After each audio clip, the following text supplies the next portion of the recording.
নাগর castle. Manali থেকে 22 থেকে 24 kilometre দূরে নাগর ক্যাসেল বা নাগর দুর্গ অবস্থিত। আমরা হোটেল থেকে গাড়ি বুক করে গিয়েছিলাম বিকেলবেলায় 3টের সময়। আমাদের সময় লাগলো প্রায় 50 মিনিট। এই পাহাড় দেখতে দেখতে আমরা দুর্গের দিকে যাচ্ছি।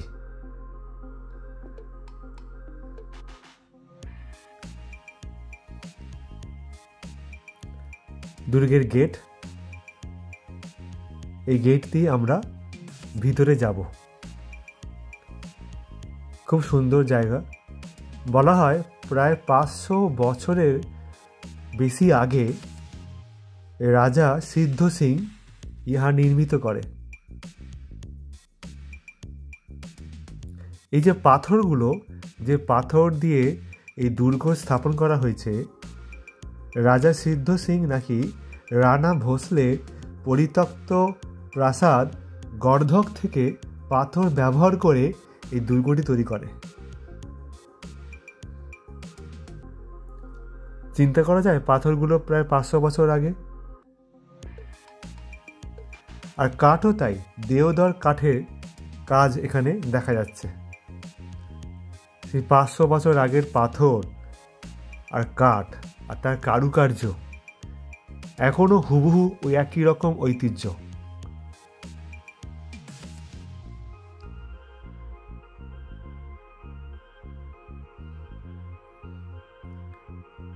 খুবই সুন্দর। 1978-এ HPTDC Himachal Pradesh tourism development corporation এই দুর্গকে এক ঐতিহ্যবাহী হোটেলে রূপান্তরিত করে। আর সামনের পাহাড়টা হলো পীর পাঞ্জল রেঞ্জ। হিমালয় পর্বতের পীর পাঞ্জল রেঞ্জ হলো সামনের পাহাড়টি। অদ্ভুত সৌন্দর্যে পরিপূর্ণ এই দুর্গটি।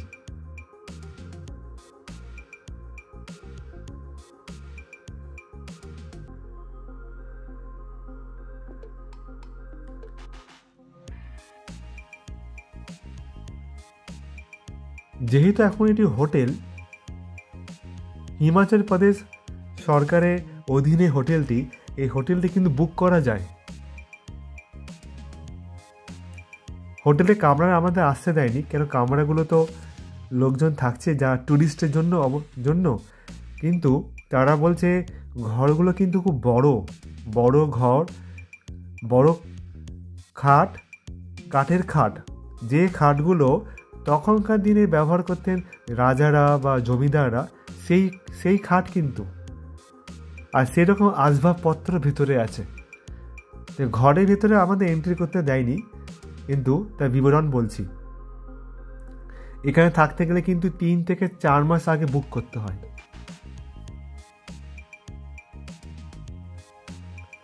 নাগর দুর্গ নাগরে অবস্থিত। সামনে হিমালয় পর্বত, পীর পাঞ্জল রেঞ্জ, সবুজ ভ্যালি, বিশাল ভ্যালি। আর এই নদীটা বয়ে চলেছে, যার নাম বিয়াস নদী। আমরা উপরেও গেলাম, উপর থেকে পাহাড়ে ভিউ দেখছি,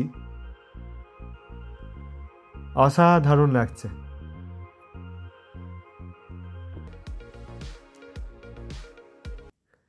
অনেকক্ষণ ছিলাম। 4টের পরে অনেক ছাত্ররা এখানে এসছে দেখলাম, কলেজের ছাত্ররা। তারা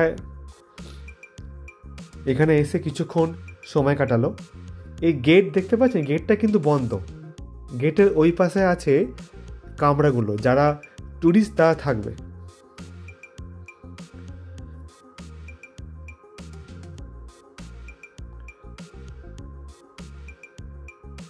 কাঠে কি সুন্দর খোদাই করা কাজ।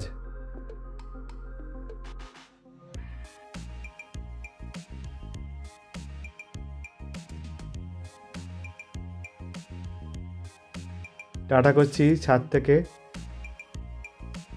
আমরা অনেকে এসেছিলাম,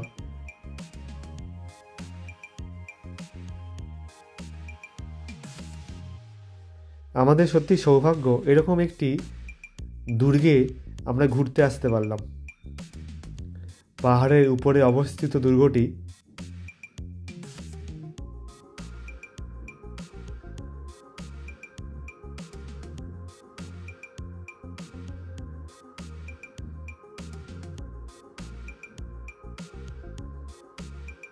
যখন সূর্যের আলো পড়ছে কি না সুন্দর লাগছে।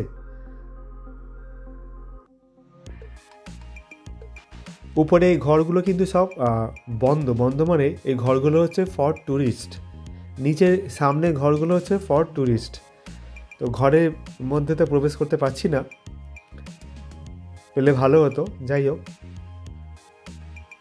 আর সামনে উপত্যকা, সবুজ উপত্যকা, নদী, বিয়াস নদী আর হিমালয় পর্বত।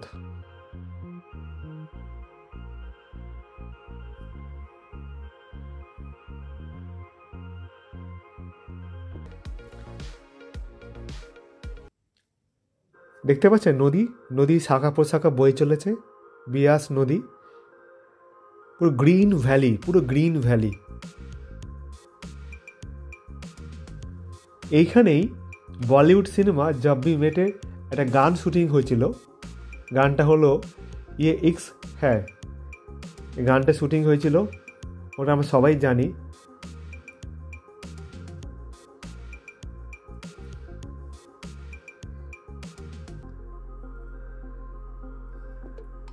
ও শক্তপোক্ত দেওয়ালগুলো, চিন্তা করা যায় কবেকার তৈরি কাজ, এখনও ওই রকম।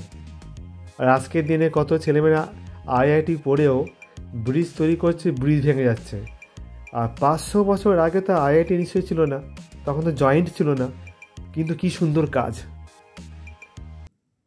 এবার আমরা একটু নাচ করলাম, এত সুন্দর জায়গায় জব ভি মেট সিনেমার নাচ হয়েছিল, আমরাও কিছু নাচের স্টেপ করলাম। কেন এইগুলি কিন্তু মেমোরি, এইগুলি মনে থাকবে সারা জীবনে, তাই না? জীবনে কি করলাম না করলাম ওটা বড় কথা নয়, এই যে আনন্দ করতে পারছি, একসাথে আনন্দ করতে পারছি, ওটাই সবচেয়ে বড় কথা।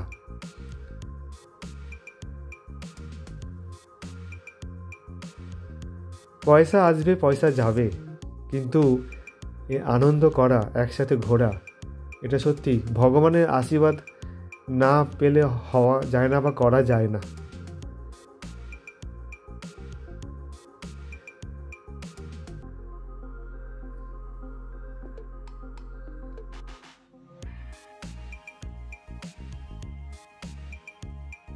গ্রিন ভ্যালি কিন্তু বিশাল বড় এলাকা।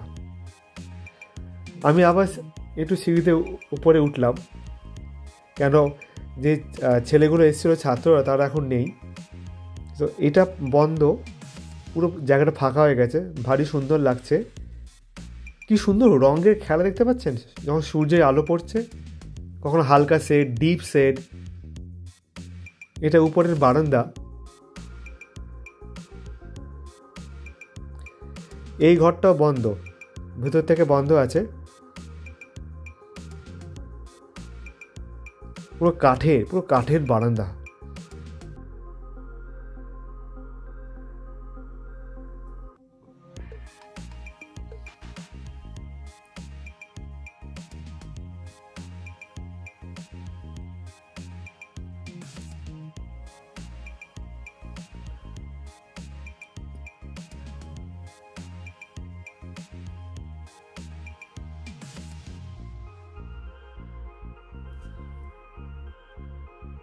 নিচে কয়েকটি ঘর দেখতে পাচ্ছি।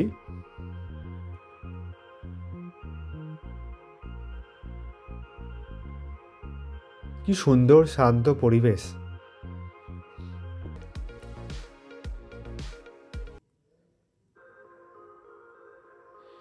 নিচে পায়েলটুকু ডাকছে আমাকে, যাই নিচে যাই।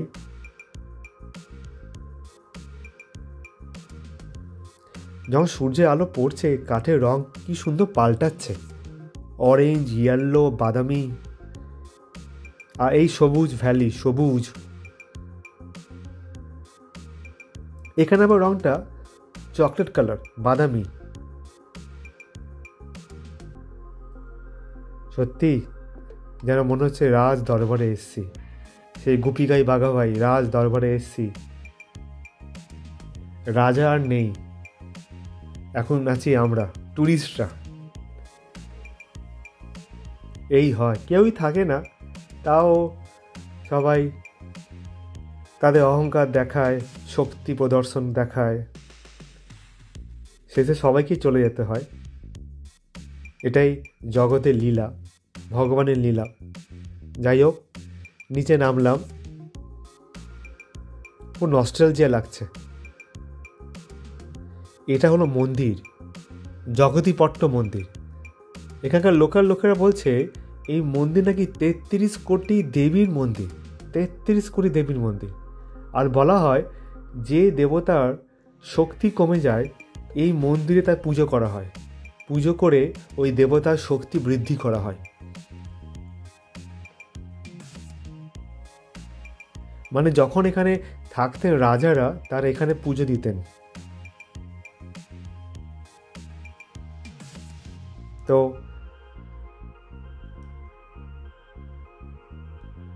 আমাদের এবার যাওয়ার পালা। আমরা এবার এখান থেকে অন্য জায়গায় যাব। তো নাগাল ক্যাসেল কেমন লাগলো অবশ্যই কমেন্ট করবেন, আর সাবস্ক্রাইব করতে ভুলবেন না।